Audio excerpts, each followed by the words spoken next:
2011-র পর থেকে, মমতা বন্দ্যোপাধ্যায় আসার পর থেকে 2014-তে মৃত্যু হয়েছিল 7 থেকে 16 জনের। ভাবুন, রক্তাক্ত ভোটের হিসেব দিচ্ছি এখন। 2016-তে মৃত্যু হয়েছিল 8 থেকে 12 জনের বিধানসভা ভোটের সময়, ভোট এবং ভোট পরবর্তী হিংসায়। 2018-র পঞ্চায়েত ভোটে 75 জন মারা গেছিল এই বাংলায় তৃণমূল আমলে। 2019 সালের লোকসভা ভোটে 12 থেকে 15 জন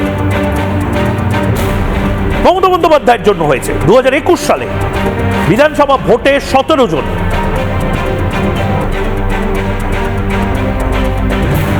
2023-এর পঞ্চায়েত ভোটে 48 থেকে 55 জন।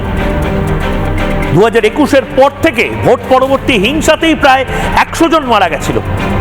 2024-এ লোকসভা ভোটে 6 থেকে 10 জন মারা যায়।